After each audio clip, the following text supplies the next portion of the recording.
സുഹൃത്തുക്കളെ എല്ലാവർക്കും നമസ്കാരം. DS ഇറേ ഇത് ഒരു മലയാള സിനിമയുടെ പേരാണ് കേട്ടോ.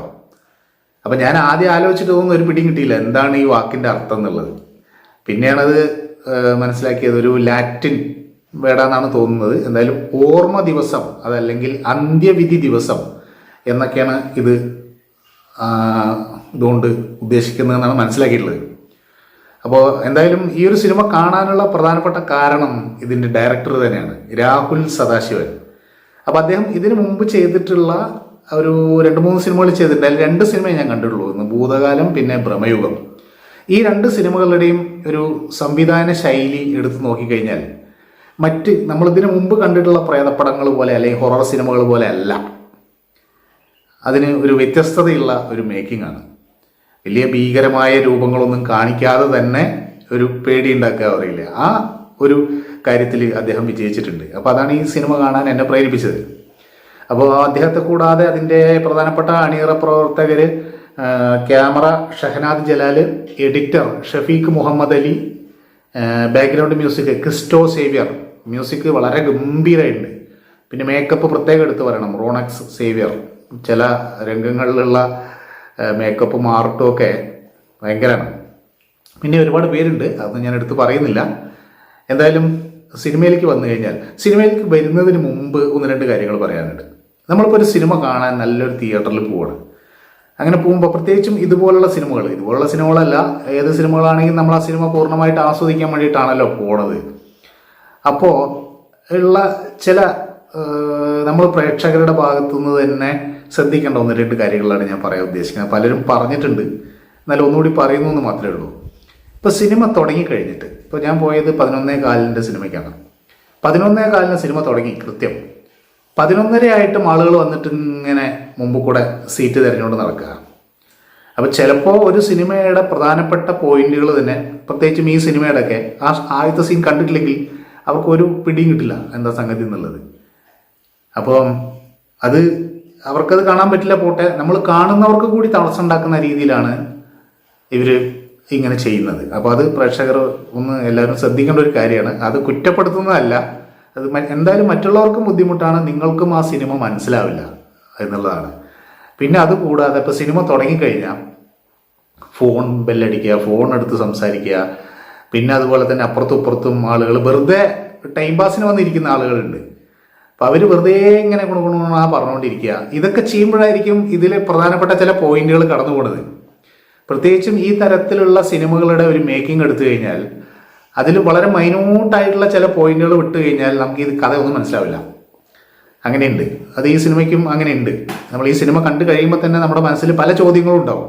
പക്ഷേ ആ ചോദ്യങ്ങൾക്കൊക്കെ ഉള്ള ഉത്തരം ഏറെക്കുറെ അതിലുണ്ട്. അത് നമ്മൾ വായിച്ചെടുക്കേണ്ടതാണ്, അല്ലെങ്കിൽ ഊഹിച്ചെടുക്കേണ്ട ചില കാര്യങ്ങളും കൂടി ഉണ്ട്. അപ്പം അതുകൊണ്ട് ചിലവർക്ക് പടം അത്ര അതിൻ്റെ സ്റ്റോറി, തിരക്കഥ ഇഷ്ടപ്പെട്ടില്ല എന്ന് പറയുന്ന ആളുകളുണ്ട്. അതിൻ്റെ കാരണം ഇതാണ്, കാരണം പൂർണ്ണമായിട്ടും അത് ആദ്യം മുതൽ അവസാനം വരെ ശ്രദ്ധിക്കാത്തതുകൊണ്ടാണ്. അപ്പോൾ അത് ഒന്ന് ശ്രദ്ധിക്കണം എന്നാണ് പറയാനുള്ളത്. പിന്നെ സിനിമയിലേക്ക് വന്നു കഴിഞ്ഞാൽ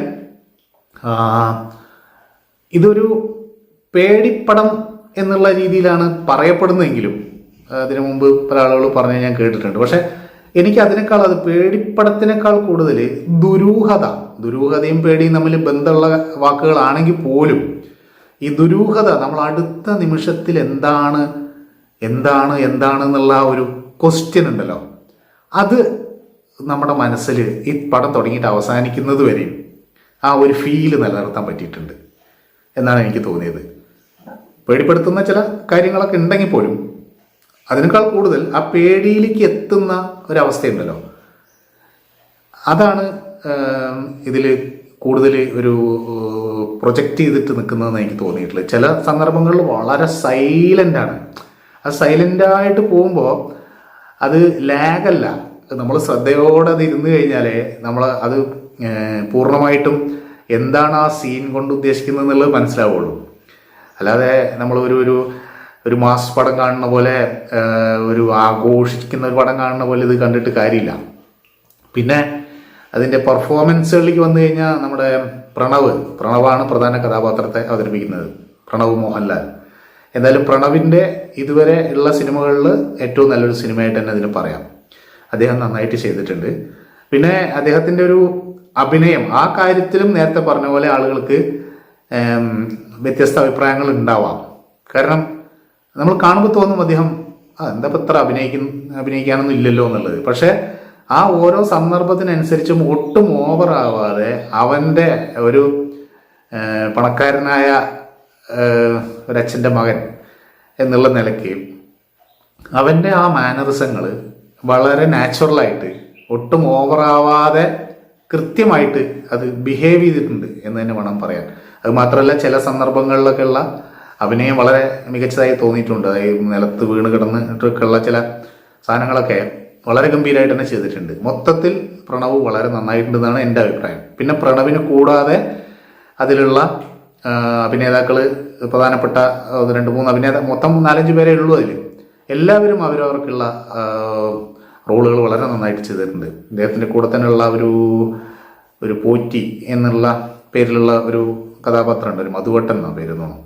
അപ്പോൾ അദ്ദേഹത്തിൻ്റെയൊക്കെ അഭിനയം വളരെ പല സന്ദർഭങ്ങളിലും നമ്മൾ അദ്ദേഹത്തിൻ്റെ റിയാക്ഷനിലാണ് ഈ ഭീതി നമുക്കുണ്ടാവുന്നത്, അല്ലാതെ വേറൊരു സംഗതി കാണിച്ചിട്ടല്ല.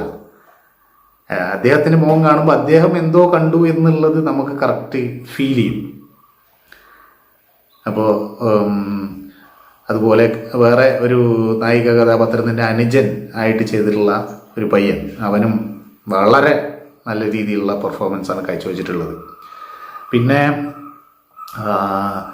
നമ്മൾ ഈ ഒരു സിനിമ നമ്മൾ അവസാനിക്കുമ്പോൾ ചില സംശയങ്ങൾ നേരത്തെ പറഞ്ഞല്ലോ നമ്മുടെ മനസ്സിൽ ഉണ്ടാവും, ചില സംശയങ്ങൾ തീർച്ചയായിട്ടും ഉണ്ടാവും. പക്ഷേ ആ സംശയങ്ങളെ നമ്മൾ ആദ്യം മുതൽ ഒന്നുകൂടി ശ്രദ്ധയോടെ നിരീക്ഷിച്ചു കഴിഞ്ഞാൽ ഒരു നല്ലൊരു ശതമാനം സംശയങ്ങൾക്കും അതിൻ്റെ ഉത്തരം കിട്ടുന്നുണ്ട്. പിന്നെ ഇതിൽ ചെറിയ ചില മൈനസുകൾ എനിക്ക് തോന്നിയിട്ടുള്ളത്, ഇപ്പോൾ ഡയലോഗ് പ്രസൻറ്റേഷൻ ഈ പ്രണവിൻ്റെ ഒക്കെ വളരെ നാച്ചുറലായിട്ട് തന്നെ ചെയ്യുന്നത്. അതിൽ മലയാളം ഇംഗ്ലീഷും കലർത്തിയിട്ട് ഒരു സാധാരണപ്പെട്ട പിള്ളേർ സംസാരിക്കുമ്പോൾ തന്നെ ഉള്ള ഒരു ഇതുണ്ടല്ലോ, അത് വ്യക്തമാവില്ല.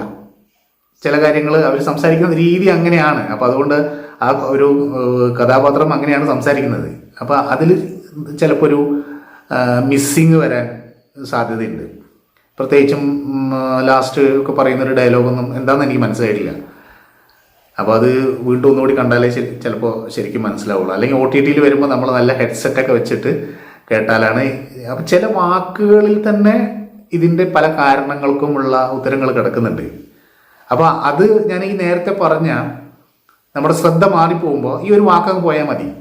അപ്പോൾ ആ സ്റ്റോറി കംപ്ലീറ്റ് പോയി. എന്താണ് ഈ സംഭവിച്ചിട്ടുണ്ടായിരുന്നത് എന്നുള്ളത് നമുക്ക് പിടികിട്ടില്ല. അപ്പോൾ അതൊക്കെയാണ് ഈ സിനിമയെ പറ്റിയിട്ട് എനിക്ക് തോന്നിയിട്ടുള്ളത്. പിന്നെ അതുപോലെ തന്നെ ഇദ്ദേഹത്തിൻ്റെ ഒരു സംവിധാന ശൈലിയുടെ ഒരു പ്രത്യേകത പറഞ്ഞല്ലോ, ഇതിലെനിക്ക് പ്രത്യേകിച്ചും ഒരു എടുത്തു പറയത്തക്ക ഒരു പോയിന്റ്, ഇതിലൊരു കഥാപാത്രത്തിൻ്റെ ഫോട്ടോ കാണിക്കുന്നുണ്ട്. ആരാന്ന് ഞാൻ പറയുന്നില്ല, നമ്മൾ സസ്പെൻസ് അല്ലേ, അപ്പോൾ അതൊന്നും പൊളിക്കാൻ പാടില്ലല്ലോ. ഒരു ഫോട്ടോ കാണിക്കുന്നുണ്ട്. വേറെ ആൾ ഈ സിനിമയിൽ ഇല്ല, ഫിസിക്കലായിട്ട് അതിൽ അഭിനയിക്കുന്നേ ഇല്ല. പക്ഷേ ആ കഥാസന്ദർഭം വരുമ്പോൾ അയാൾ അതിലുള്ളതായിട്ട് തന്നെ നമുക്ക് ഫീൽ ചെയ്യും. അയാളെ നമ്മൾ കാണും. അത് നമ്മുടെ മനസ്സിൽ അയാളെ ഇന്ന സ്ഥലത്ത് പോയിട്ട് ഇങ്ങനെ നോക്കി നിൽക്കുന്നു, അതുപോലെ പുറത്തേക്ക് ഇങ്ങനെ ജനലിൽ കൂടെ നോക്കി നിൽക്കുന്നു എന്നുള്ളതൊക്കെ നമുക്കത് നമ്മുടെ മനസ്സിൽ നമ്മളത് ഇമാജിൻ ചെയ്യും. അത് ഒരു ഡയറക്ടറുടെ ബ്രില്യൻസ് തന്നെയാണ്. അതാണ് എനിക്ക് പ്രത്യേകിച്ച് അതിൽ തോന്നി. അങ്ങനെ ചില സന്ദർഭങ്ങളൊക്കെ ഉണ്ട് അതിൽ. അപ്പോൾ എല്ലാം നമ്മൾ പറയുമ്പോൾ നിങ്ങൾക്ക് സിനിമ കാണാനുള്ള ഒരു സസ്പെൻസ് അല്ലെങ്കിൽ അതിൻ്റെ സ്പോയിലർ എന്നൊക്കെ പറയില്ലേ, അത് ഉണ്ടാവണ്ടെന്ന് വിചാരിച്ചിട്ടാണ് ഞാൻ പറയാത്തത്. എന്തായാലും എൻ്റെ അഭിപ്രായത്തിൽ പടത്തിൻ്റെ മേക്കിംഗ് വളരെ നല്ല മേക്കിംഗ് ആണ്. വളരെ നല്ല മേക്കിംഗ് ആയിട്ടാണ് എനിക്ക് തോന്നിയിട്ടുള്ളത്. ഒരു ഇൻ്റർനാഷണൽ ലെവൽ സിനിമയുടെ ഒരു മേക്കിംഗ് പോലെ തോന്നിച്ചു പല സന്ദർഭങ്ങളിലും. പക്ഷേ ഈ പറഞ്ഞതുപോലെ സ്റ്റോറി അല്ലെങ്കിൽ തിരക്കഥയിൽ നമുക്ക് ചില ഒരു പൂർണ്ണത ഇല്ലായ്മ ആദ്യ ഒറ്റ കാഴ്ചയിൽ തോന്നാൻ സാധ്യതയുണ്ട്. പക്ഷേ ഞാൻ പറഞ്ഞല്ലോ, പിന്നീട് നമ്മൾ ആലോചിക്കുമ്പോൾ നമ്മൾ വേണം അതിൽ കുറേ കാര്യങ്ങൾ പൂർത്തിയാക്കാൻ. ഇന്ന കാരണം കൊണ്ടായിരിക്കും ഇങ്ങനെ ചെയ്തത് എന്നൊക്കെ പറയുന്നത് പോലെ നമ്മൾ കുറച്ച് ആൻസറുകൾ എത്തേണ്ടതുണ്ട്. പിന്നെ വേറൊരു കാര്യം ഇതിനെപ്പറ്റി പറയാനുള്ളത്, ഇത് ഒരു എ സർട്ടിഫിക്കറ്റ് പടമാണ്. ഒരു എ പടം എന്നൊക്കെ പറഞ്ഞാൽ നമ്മൾ പണ്ട് ഒരു എ പടം എന്നൊക്കെ പറഞ്ഞാൽ എന്താ അവസ്ഥ എന്ന് അറിയാലോ. പക്ഷേ ഇന്ന് 18 വയസ്സിന് മുകളിലുള്ള ആളുകൾക്ക് കാണുക എന്നുള്ളതാണല്ലോ അഡൽട്സ് ഓൺലി എന്നുള്ള സിനിമ കൊണ്ട് ഉദ്ദേശിക്കുന്നത്. അത് പണ്ടൊക്കെ സെക്സ് എലമെന്റ്സ് കാര്യങ്ങളൊക്കെയാണ് കൂടുതൽ എങ്കിൽ, ഇപ്പോൾ വരുന്ന പല പടങ്ങളും, ഇപ്പോൾ മാർക്കോ എന്ന് പറഞ്ഞ സിനിമ അത്രയും ഓവർ വയലൻസ് എന്നുള്ള രീതിയിലാണ് അത് 18 വയസ്സിന് മുകളിലുള്ള ആളുകൾക്ക് എന്നുള്ള രീതിയിൽ വന്നത്. പക്ഷേ ഇതിൽ 18 വയസ്സിന് മുകളിലുള്ളവർക്ക് എന്ന് പറയുന്നുണ്ടെങ്കിലും അത് എ സർട്ടിഫിക്കറ്റ് ഉണ്ട് ആ പടത്തിന്. ചില പോസ്റ്ററുകൾ ഉണ്ടെങ്കിൽ പോലും അത്രയ്ക്കൊരു പ്രശ്നമായിട്ട് എനിക്ക് തോന്നിയില്ല. എന്നാലും ഒരു സ്റ്റാർട്ടിങ്ങിലൊക്കെ പ്രണവിനെ കാണിക്കുന്ന ഫസ്റ്റ് സീനൊക്കെ ഒരു ഇൻറ്റിമേറ്റ് സീൻ ആയതുകൊണ്ട് നമുക്ക് ഒരു പൊതുവെയുള്ള ഒരു നമ്മുടെ കാഴ്ചപ്പാട് വെച്ചിട്ട് ഒരു ഫാമിലി അല്ലെങ്കിൽ കുട്ടികളും ഒക്കെ ആയിട്ട് നമ്മളത് പോകുമ്പോൾ ഒരു ബുദ്ധിമുട്ടല്ലേ എന്ന് ചിന്തിക്കും. പക്ഷേ ഈ സിനിമ കാണാൻ കുട്ടികൾ ധാരാളം ഉണ്ടായിരുന്നു, പെൺകുട്ടികൾ, പിന്നെ വീട്ടമ്മമാർ, എല്ലാവരും ഫാമിലി സഹിതമാണ് വന്ന് കണ്ടിട്ടുള്ളത്. അപ്പോൾ എനിക്ക് തോന്നുന്നത് അതൊരു കാലഘട്ടത്തിൻ്റെ മാറ്റമായിട്ട് വേണം കാണാൻ, ഇതൊക്കെ ജീവിതത്തിലുള്ളതാണ് എന്നുള്ള രീതിയിൽ. അപ്പോൾ അതൊരു എന്താ പറയുക, ഒരു വ്യത്യസ്തമായിട്ട് എനിക്ക് തോന്നി. അപ്പോൾ ഞാനും അതിങ്ങനെ ആലോചിച്ചു, കാരണം ഇതിങ്ങനെ പറയുന്നുണ്ട് എങ്കിലും ഞാൻ ശ്രദ്ധിച്ചു. കുട്ടികളുണ്ട്, പെൺകുട്ടികളുണ്ട്, അവരെല്ലാം കണ്ട് ആസ്വദിച്ച് നല്ല അഭിപ്രായം പറയുന്നുണ്ട്. അപ്പോൾ കാലഘട്ടം മാറി എന്നുള്ളതിൻ്റെ ഒരു തെളിവാണിത് എന്നും കൂടി അടയാളപ്പെടുത്തുകയാണ്. എന്തായാലും ഇതൊക്കെയാണ് ഈ സിനിമ പറ്റി എനിക്ക് പറയാനുള്ളത്. പിന്നെ എപ്പോഴും പറയുന്നത് പോലെ ഒരു സിനിമ ഓരോരുത്തർക്കും ഓരോ രീതിയിലായിരിക്കും എഫക്റ്റ് ചെയ്യുന്നുണ്ടാവുക. എനിക്ക് എൻ്റെ മനസ്സ് തോന്നിയ കാര്യങ്ങൾ പറഞ്ഞു എന്നുള്ളത് മാത്രമേ ഉള്ളൂ. ആ സിനിമ നിങ്ങൾക്ക് ചിലപ്പോൾ ഇതുപോലെ ആയിരിക്കണം എന്നില്ല നിങ്ങൾക്ക് നിങ്ങളുടെ മനസ്സിലേക്ക് കിട്ടുക. അത് നിങ്ങൾക്ക് വിശ്വാസമുള്ള, അല്ലെങ്കിൽ നിങ്ങളുടെ ഒരു റേഞ്ച്, അല്ലെങ്കിൽ ആ ഒരു നിങ്ങളുടെ ഒരു കാഴ്ചപ്പാടിനനുസരിച്ച് ഉള്ളൊരു കാഴ്ചപ്പാടുള്ള ആരെങ്കിലുമൊക്കെ സിനിമ കണ്ടിട്ടുണ്ടാവുമല്ലോ, അവരോടും കൂടി അതിൻ്റെ അഭിപ്രായം ചോദിച്ചിട്ട്, കണ്ടിട്ടുള്ള ആളുകളോട് ചോദിച്ചിട്ട് നിങ്ങൾക്ക് താല്പര്യമാണെങ്കിൽ പോയി കാണാവുന്നതാണ്. എൻ്റെ ഒരു അഭിപ്രായം ഇത് മാത്രമാണ്. Okay, thank you.